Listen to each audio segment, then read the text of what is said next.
प्रसुप्ति का महान जागरण में प्रत्यावर्तन। प्रत्यक्ष दिख पड़ने वाली शक्तियों और विशेषताओं में मानव जीवन में दो को ही प्रधानता मिलती रहती है, एक शारीरिक बलिष्ठता, दूसरी मानसिक प्रखरता। इन्हीं दोनों के बल पर धन, यश, गौरव, सफलता, सहयोग आदि के अनेकानेक साधन बन पड़ते हैं। व्यक्ति दुर्बल और बीमार हो तो अपनी उभयपक्षीय विशेषताएं तो खो ही बैठता है, साथ ही संबंधियों को भी सेवा सहायता में जुटाए रहता है। उन्हें भी कोई उपयोगी काम नहीं करने देता, आवश्यक अपव्यय भी होता है, स्वयं भी हैरान होता है, औरों को भी हैरान करता है। कहा जा सकता है कि ये बीमारियां मनुष्य जानबूझकर तो बुलाता नहीं, वे तो न जाने कहाँ से दैवी विपत्ति की तरह आ धमकती है। हो यह भी सकता है, पर ऐसी दुर्घटनाएं कभी यदाकदा ही होती हैं और उनके लिए चिकित्सक और चिकित्सालय ज़रूरत से ज़्यादा संख्या में विद्यमान है।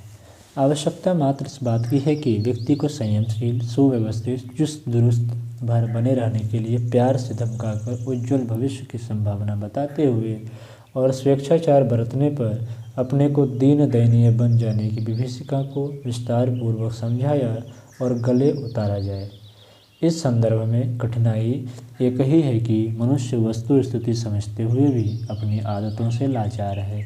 वस्तुतः विशेषतः बुरी आदतें ऐसी हठीली होती हैं कि वे समझदारी के अनुरोधों को सदा अंगूठा दिखाती रहती है। चाहने पर भी मनुष्य कुटेवों से पीछा छुड़ाने में अपने को असमर्थ पाता है। नशेबाजी इसका बहुत मोटा उदाहरण है।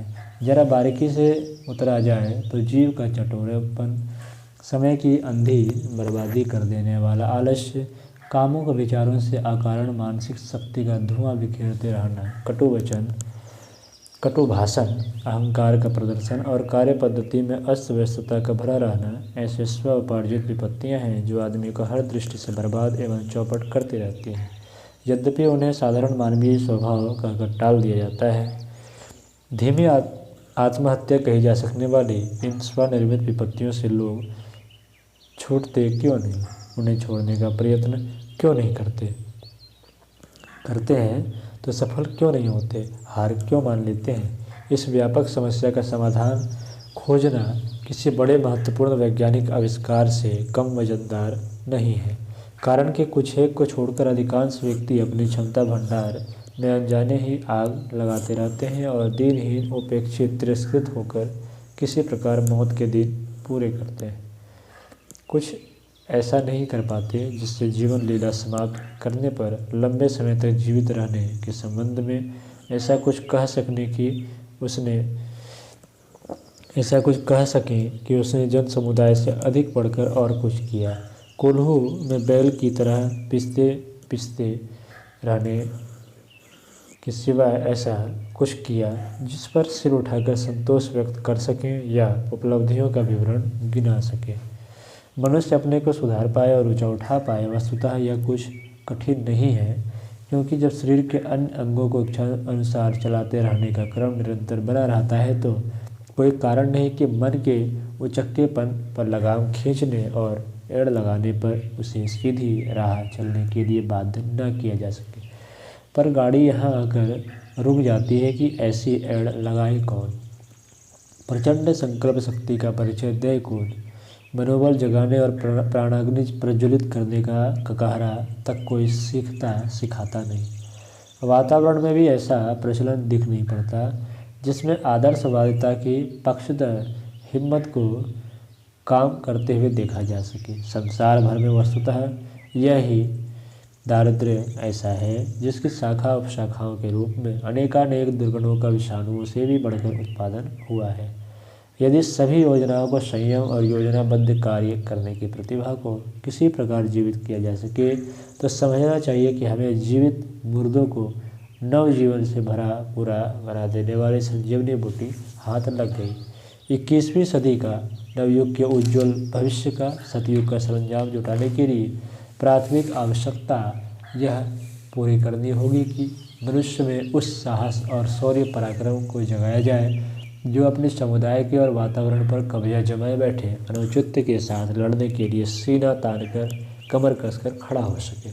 बात सरल है, जब जानवरों से लेकर अनेकानेक मनुष्यों को इच्छानुसार चलने के लिए विवश करने पर जोर लगाया जा सकता है, तो अपने आप को सही रास्ते पर चलने के लिए ललकारा समझाया क्यों न जा सके। जब डंडे के जोर से अनेक पेड़ों को सीधा किया जा सकता है, तो कोई कारण नहीं कि असंख्य उपस्थितियों को अपनी प्रवृत्ति को सही समुचित बनाने के लिए समुन्नत न बनाया जा सके। पर इस असमंजस को क्या कहा जाए, जिसके कारण लोग अपने को समुन्नत बनाने की अपेक्षा दूसरे हर एक को सुधारने और वशवर्ती बनाने के लिए फटा बाँस फटकने में बहादुरी जताते हुए हर कहीं देखे जाते हैं। वे यह बात भूल ही जाते हैं कि जो अपने को मनस्वी बनाने में सफल नहीं हो सका, वह प्रगति की अनेकानेक कल्पना जल्पना करते रहने में बेवकूफ़ सीख चिल्ली का उदाहरण बनने और उपहास का पात्र बनने के अतिरिक्त और कुछ नहीं बन सकता। मनोबल मनुष्य को ईश्वर प्रदत्त ऐसी शब्द भेदी वाहन है जिसका निशाना कभी चूकता ही नहीं, जो लक्ष्य को भेदे बिना किसी भी व्यवधान से टकराकर हार मानने का नाम लेता ही नहीं। इसी को अध्यात्म भाषा में प्राणाग्नि कहते हैं और इतनी महिमा बखानते हैं कि उसे पाने वाला सच्चे अर्थों में ईश्वर का राजकुमार कहला सके और हर क्षेत्र में तिल से ताड़, राई से पर्वत बनाकर खड़ा कर सके। वस्तुतः ईश्वर प्रदत्त यही एक विभूति ऐसी है जिसे कल्प वृक्ष का अलंकारिक नाम देकर भी यह कहा जा सकता है कि उसमें समस्त मनोकामनाओं की पूर्ति हो सकती है। वह जिसके पास है उसे पारसमणि का अधिष्ठाता कहा जा सकता है।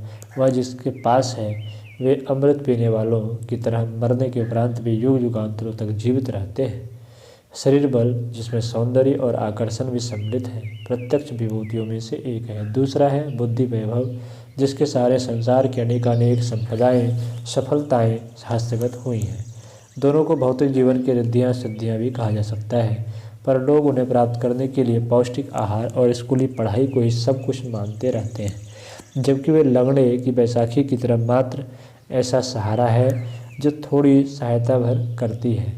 अभिष्ट उद्देश्य की पूर्ति करने में दिखावटी सहायता ही रहती है, कोई ठोस प्रयोजन पूरा नहीं कर पाती। ठोस काम तो प्राणाग्नि के सहारे ही बनता है। संकल्प शक्ति, इच्छा शक्ति, मनस्विता आदि इसी को माना जाता है। उसी के सहारे गूंगे को वाचाल और पंगु को गिर शिखर पर चढ़ दौड़ने की सफलता मिली है। जिसके पास मनोबल है उसके पास और कुछ भी ना हो तो भी चुंबक की तरह अनायास ही बहुत कुछ खींचता चला आता है। कालिदास की जन्मजात मूर्खता से सभी परिचित हैं। मानसिक स्तर को देखते हुए कोई आशा नहीं करता था कि यह कभी शिक्षित तो क्या साक्षर भी बन सकेगा। पर विवाह के बाद पत्नी द्वारा धिक्कारे जाने पर उसके अंतराल में इतनी करारी चोट लगी कि प्रसुप्त प्राणाग्नि तिलमिला गई और उसने जहाँ पढ़ना आरंभ किया तो महाकवि के नाम से विश्वविख्यात बनकर ही रहा। वरदराज विद्यार्थी काल में बैल कहकर साथियों द्वारा चढ़ाया जाता था, पर विद्यालय छोड़कर घर लौटते समय जब उसने एक कुएं की जगत पर रस्सी की रगड़ पड़ने से निशान पड़े हुए देखे तो सोचा कि मोटी बुद्धि पर रगड़ डाली जाए तो मेरा भोंदूपन विद्युता में क्यों नहीं बदल सकता।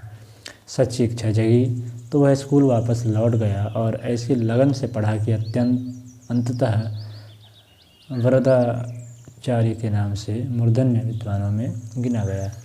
अब्राहम लिंकन रोटी की दुकान पर छोटी नौकरी करते थे, पर प्रतिभा की आराधना कामना मन ही मन करते रहने पर वे सीढ़ी दर सीढ़ी पार करते हुए वहां जा पहुंचे जहां उन्हें अमेरिका के राष्ट्रपति के सर्वोच्च पद तक जा पहुंचना था। साथ ही मल्लाह कोलंबस की इतनी असंभव लगने वाली योजनाओं में सहभागी बनने पर अत्यंत क्रुद्ध थे और उसे मारकर समुद्र में फेंक देने की योजना बना रहे थे। पर कोलंबस के मनोबल के सामने उन्हें झुकना ही पड़ा और इतनी दूर आगे भी चलने के लिए तैयार हो गए। जहां स्वर्ण खदान समझे जाने वाले अमेरिका पहुंचने पर लक्ष्य प्राप्त हो गया। मनोबल इतनी प्रचंड शक्ति है जिसके सामने वह संभव हो जाता है जिसे प्राप्त करने के लिए लोग कल्पना तक नहीं करते थे। वैज्ञानिक आविष्कारों का इतिहास ऐसा ही है। उन सभी उपलब्धियों के पीछे एक ही उपक्रम काम करता रहा है कि अन्वेषकों ने अपनी समुची तत्परता तन्मयता एक केंद्र पर केंद्रीभूत कर ली और उस नई सामर्थ्य से प्रकृति में अनादिकाल से छिपे रहस्यों में से एक के बाद एक दूसरा प्रकट होता चला गया।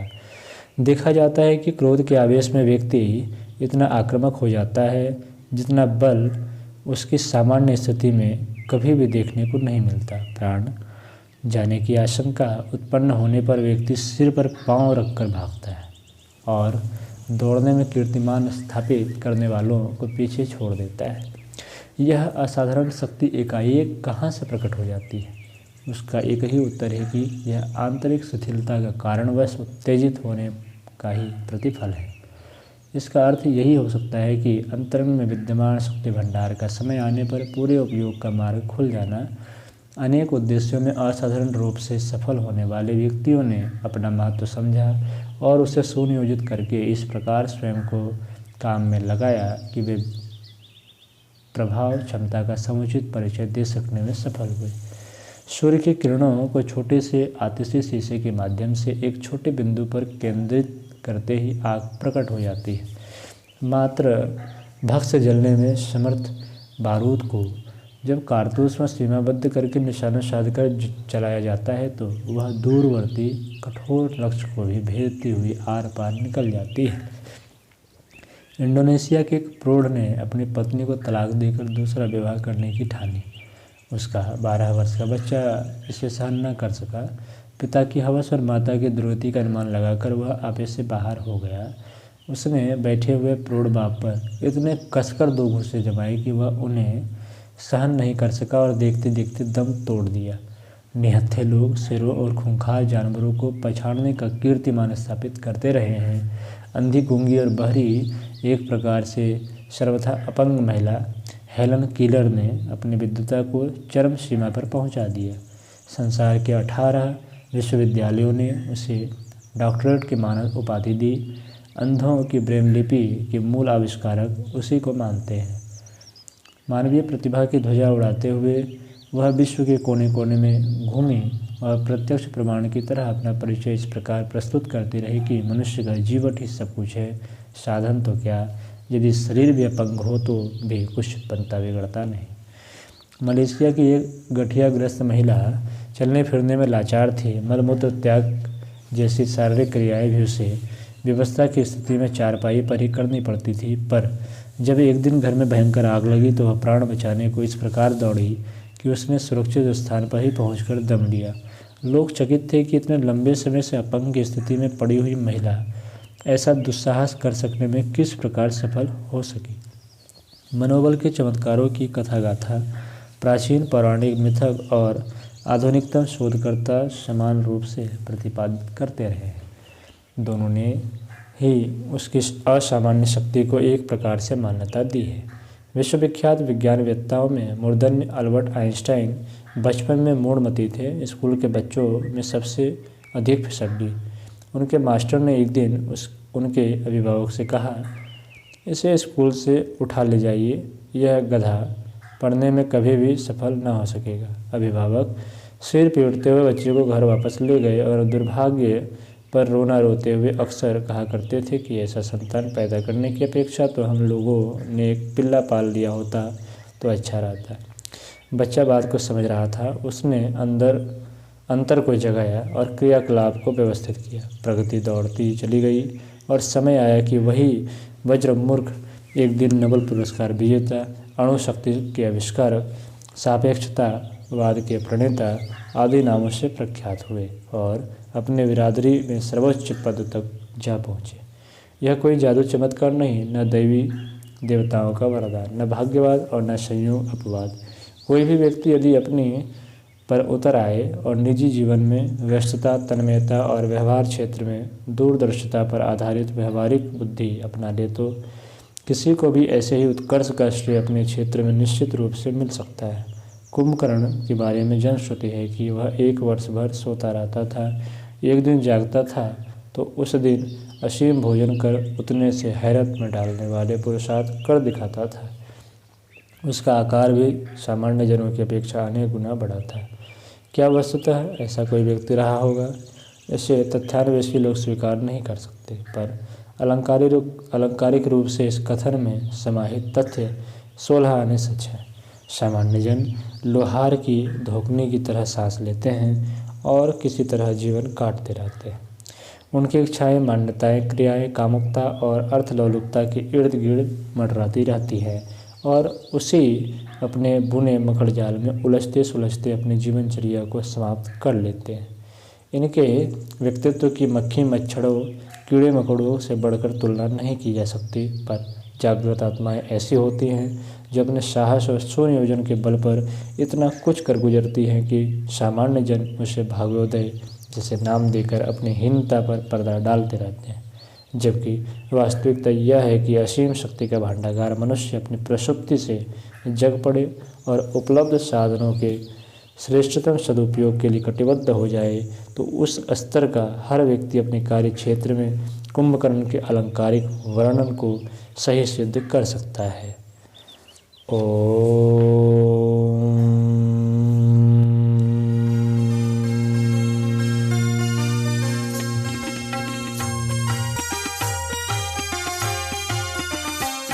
चलो गुरुदेव के सपने सजाने की शपथ ले लें।